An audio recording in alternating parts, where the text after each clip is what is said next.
Pendwa mtazamaji, Dominika ya tatu ya kipindi hiki cha Majilio, karibu katika tafakari ya neno la Mwenyezi Mungu. Masomo yetu, somo la kwanza linatoka katika kitabu cha Nabii Isaya, sura ile ya 35, aya ya kwanza hadi ya 6 na ile ya 10. Somo la pili linatoka kwa waraka wa Mtume Yakobo kwa watu wote, sura ile ya 5, aya ya 7 hadi ya 10.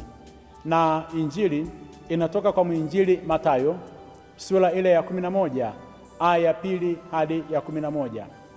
Nitaisoma injili.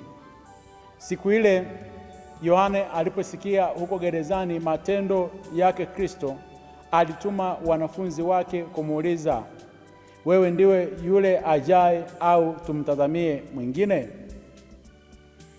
Yesu akajibu akawaambia, nendeni mkamweleze Yohane mnayoyasikia na kuyaona. Vipofu wanapata kuona, viwete wanakwenda, wenye ukoma wanatakaswa, viziwi wanasikia, wafu wanafufuliwa, na maskini wanahubiriwa habari njema. Na heri awaye yote asiyechukizwa nami. Nao hao walipokwenda zao, Yesu alianza kuwaambia makutano habari za Yohane. Mlitoka kwenda nyikani kutazama nini? Unyasi ukitikiswa na upepo? Lakini mlitoka kwenda kuona nini? Mtu aliyevikwa mavazi mororo? Tazama, watu wavao mavazi mororo wamo katika nyumba za wafalme. Lakini kwa nini mlitoka na kuona nabii? Naam, nawaambia, na aliye mkuu zaidi ya nabii, huyu ndiye aliyeandikiwa haya. Tazama, mimi namtuma mjumbe wangu mbele ya uso wako, atakayeitengeneza njia yako mbele yako. Amini nawaambieni, hajaondoka mtu katika wazao wa wanawake aliye mkuu kuliko Yohane Mbatizaji, walakini aliye mdogo katika ufalme wa mbinguni ni mkuu kuliko yeye. Neno la Bwana. Sifa kwako, e Kristo. Mpendwa mtazamaji, Dominika hii ya tatu ya kipindi hiki cha Majilio imepewa jina la Dominika ya furaha, au kwa Kilatini Gaudete, yaani inavunja msimu wa kwanza wa kipindi cha Majilio na kuingia katika kipindi cha pili cha msimu huu wa Majilio. Linavunjika neno ambalo tumekuwa tukilitumia katika sala ya kumwalika, njoni tumwabudu Bwana mfalme atakayekuja, na sasa inafungua maneno mengine tunayotumia katika masifu, Bwana yu karibu, njoni tumwabudu. Kwa hiyo katika habari hii ya kwamba Bwana yu karibu, njoni tumwabudu, inaibua furaha katika maisha ya watu ambao walikuwa kwenye mateso. Inaibua matumaini kwa watu ambao wanamsubiri Bwana aje. Na kwa sababu kipindi hiki cha kwanza kilikuwa ni kipindi cha toba, cha kutayarisha njia ya Bwana, kumtayarishia Bwana kuondoa kila aina ya ubaya, basi kipindi hiki Bwana anatukaribia. Ndio maana Nabii Isaya katika ile sura ya 35 kuanzia aya ya kwanza mpaka 6 anazungumza furaha kwa wana wa Israeli, na hii furaha haitawaangukia tu wana wa Israeli, bali inakwenda hadi katika uumbaji. Anazungumza kwamba ujio wa Masiha, mpako wa mafuta wa Bwana Kristo, utaleta furaha hadi katika uumbaji, yaani nyika na mahali ambako palikuwa ukiwa, jangwa litashangilia. Ujio wa Bwana unaleta kuchanua maua katika jangwa. Ujio wa Bwana unaleta neema, maua mengi yanafurahi, shangwe mbalimbali, na hizi shangwe zinaambatana sana na milima ile ambayo ilikuwa katika maeneo ya Karmeli na maeneo ya Lebanoni, ambayo muda mwingi inakuwa inashangilia. Jangwa linageuka kuweza kuwa sehemu ya furaha, maua yanachanua mahali ambapo kulikuwa hakuna mvua, manake Bwana akiwa amekuja. Na ujio wa Bwana wetu Yesu Kristo anapokuwa karibu katika maisha yetu, kuna furaha pia kwa watu. yaani wale watu ambao mioyo yao imejaa hofu, wale watu ambao wanakuwa na mashaka, neno la Mwenyezi Mungu, nabii Isaya amesema jipe moyo, jipe moyo, usiwe mtu wa kuogopa tena. Anasema fungua macho yako, tazama Mwenyezi Mungu anakuja na kisasi juu ya maadui zako wote, na yeye atafanya malipo makubwa. Anakuja kutukomboa sisi, anakuja kuwakomboa wale wote ambao wapo katika mateso. Hata furaha hii ndio ile ambayo inaelekezwa katika makundi ya watu. Vipofu amesema watapata kuweza kuona, watafumbuliwa macho yao. Viziwi wataweza kusikia neno la Mwenyezi Mungu, watazibuliwa masikio yao. Na anasema wale ambao ni virema, ambao wanashindwa kuweza kutembea, watarukaruka kama kurungu. Na baadaye habari njema kwa wale mabubu ambao ulimi wao ulikuwa umefungwa, amesema kwamba wataweza kuimba, wataimba zaburi, wataweza kumwimbia Bwana. Hiyo ni furaha, ujio wa Bwana. Bwana yu karibu. Na katika hali hiyo sasa, Bwana anapokuwa karibu, anapokuja katikati ya maisha yetu, inatupeleka sasa kwenda kutafakari injili ya leo hii. Katika injili ya leo tunakutana na watu wawili ambao ni Yesu Kristo na Yohana Mbatizaji. Yohana Mbatizaji, kama tunavyofahamu katika injili ya Mathayo sura ya 3, aliweza kuhubiri neno la Mwenyezi Mungu kwa ushujaa kweli. Alikuwa ni mtu ambaye hata siku moja asingeweza kukaa na watu ambao ni waovu. Alipokuwa amehubiri lile neno la Mwenyezi Mungu kwa ushujaa bila kuweza kuwa na hofu, ilimpelekea kufungwa gerezani.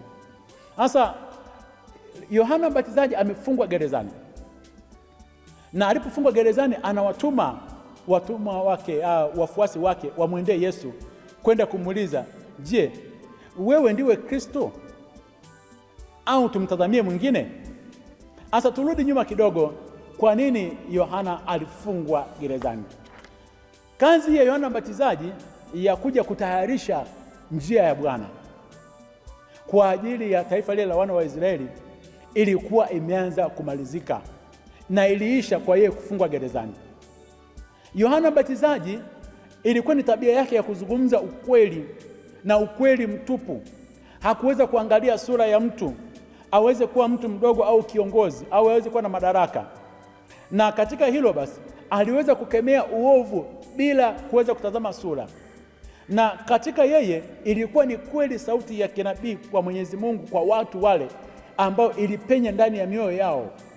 Sasa katika kuhubiri kwake na kuambia watu watubu dhambi zao, Bwana yu karibu, tunaambiwa Yerusalemu yote na Uyahudi walimwendea Yohana Mbatizaji kwenda kubatizwa.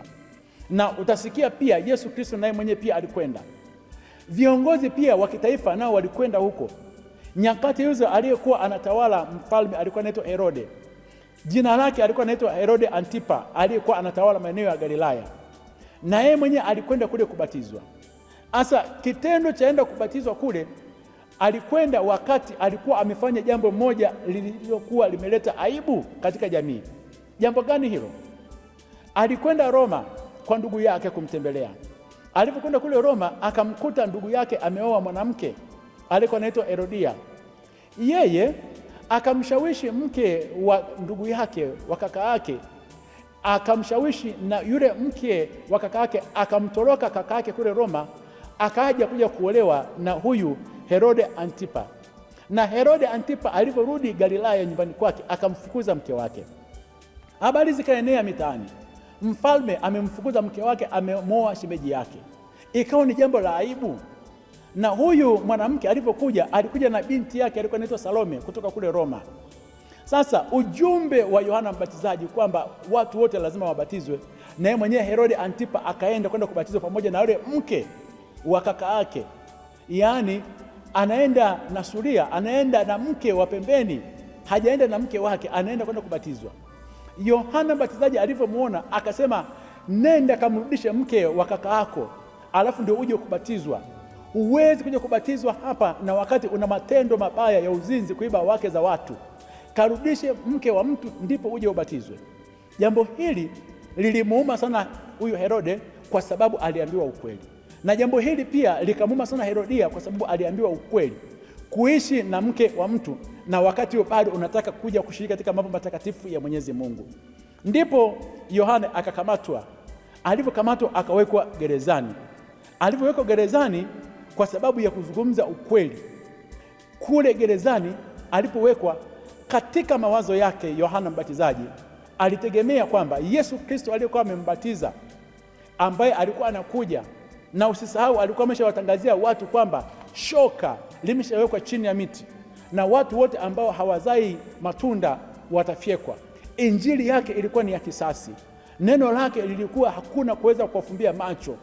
Kwa hiyo akajua kwamba yule Yesu aliyekuwa amembatiza na Roho wa Bwana akashuka juu yake, na sauti ya Baba ikatoka kwamba huyu ni mwanangu mpendwa. Manake sasa ndio anakuja kuangamiza wabaya wote, na mojawapo ni huyu Herode Antipa aliyekuwa amemfunga gerezani. Amefungwa gerezani, alafu Yesu Kristo hajaja kuja kumtazama. Usije ukasahau kwamba Yohana Mbatizaji na Yesu Kristo walipishana miezi 6, na katika utume Yohana Mbatizaji ndio aliyembatiza Yesu Kristo, na akajua kwamba anakuja kuondoa maadui wote. Kwa hiyo ndiye aliyekuwa mtangulizi wake. Yesu Kristo amesikia kwamba Yohana Mbatizaji yuko ndani, hakwenda kumtazama kule gerezani, na baadaye pia hakutumia nguvu zake na uweza wake, mbingu zikafunguka, na baadaye akafanya jambo, magereza yafunguke, Yohana atoke aweze kuhubiri neno la Mwenyezi Mungu, yaani wautangaze ule ufalme. Ndipo akatuma wale mitume wake, nendeni mkamuulize Yesu, je, ni wewe kweli? Ni wewe kweli au tumtegemee mtu mwingine? Ni wewe kweli niliyekubatiza au nimtegemee mtu mwingine? Hujui kwamba niko gerezani? Na Yesu Kristo akatoa majibu haya, akasema kwamba nendeni mkamwambie Yohana yote mnayoyasikia na kuyaona. Vipofu wanapata kuona, viwete wanakwenda, wenye ukoma wanatakaswa, viziwi wanasikia, wafu wanafufuliwa, na masikini wanahubiriwa habari njema, kama alivyozungumza nabii Isaya. Hakumpatia majibu mepesi, anaambia nendeni mkamwambie Yohana kile ninachokifanya, nendeni mkamwambie Yohana matokeo ya kazi ninayoifanya. Hakuenda katika swala zima la kwenda kumtoa Yohana kule gerezani, kwa sababu muda wake ulikuwa umeisha. Na anamalizia maneno haya, anasema anaheri yule mtu ambaye hachukizwi na yeye Yesu. Mpendwa mtazamaji, katika Dominika hii ya furaha, kuna kipindi labda ulikuwa unatarajia Yesu aje kwako, yaani aje amuondoe yule adui yako, Yesu aje na kisasi, Yesu aje afanye kitu kama vile alivyokuwa anatarajia Yohana Mbatizaji, amtoe katika magereza. Katika magereza haya mengine ni magereza ya uziwi, magereza ya ukiwete, miguu inauma, magereza ya uvipofu, yaani uoni mbele yako, unaona giza limetanda, hofu na mashaka vimekuja katika maisha yako. Lakini Yesu Kristo hajafanya kitu, na umefika hatua sasa umekwazwa, umeamua hadi kuacha kusali, umeamua hadi kuacha kwenda katika nyumba ya ibada, mahusiano yako na Mwenyezi Mungu, kwa sababu Yesu hajajibu maombi kwako, umeamua kurudi nyuma. Leo Yesu anakwambia kwamba sikiliza, usije ukakwazwa na yeye.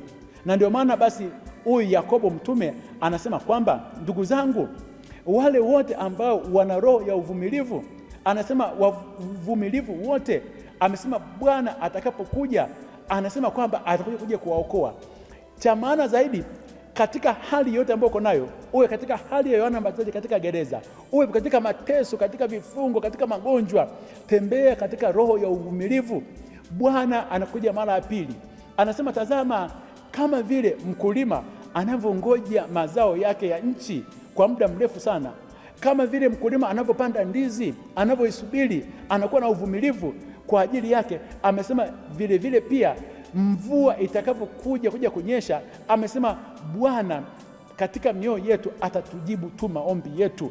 Amesema Bwana yu karibu, si kwamba Bwana yuko mbali sana. Bwana yu karibu, yeye atatenda kwa wakati wake, usije ukamlazimisha Bwana.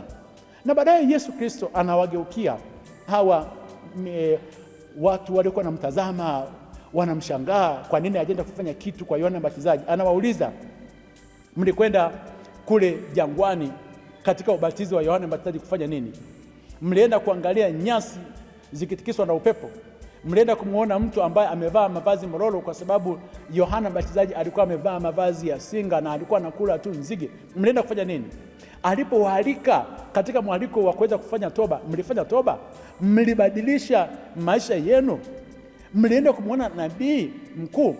Au ule ujumbe wa Yohana Mbatizaji ulikufanya ukabakia vile vile?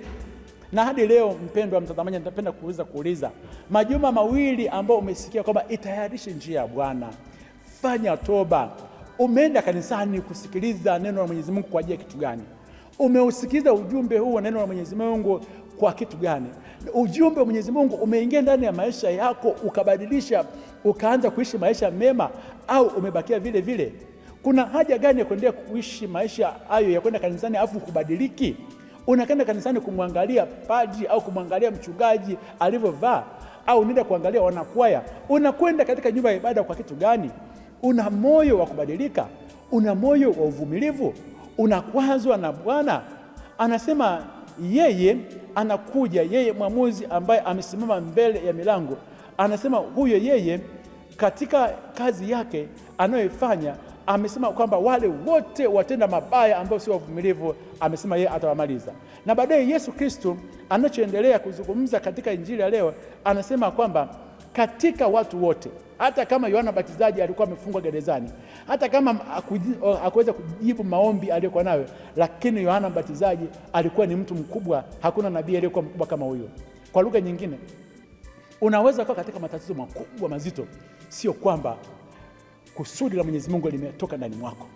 Unaweza kuwa katika magereza mazito, mateso makubwa, lakini kusudi la Mwenyezi Mungu lipo ndani mwako, kwamba umebeba kusudi la Mwenyezi Mungu hadi katika swala zima la gereza. Bakia mvumilivu. Furahi, Bwana yu karibu na wewe, hajatuacha, yu karibu, anakuja kuja kutuchukua na baadaye kutupeleka kule mbinguni ambako tutafurahi maisha yetu yote. Uvumilivu utatupelekea katika kuweza kufikia furaha hiyo. Tukimwacha Bwana, yeye atabaki kuwa mwaminifu katika maisha yetu. Ninakusihi usimwache Bwana. Akubariki na kulinda Mungu Mwenyezi, Baba na Mwana na Roho Mtakatifu. Amina.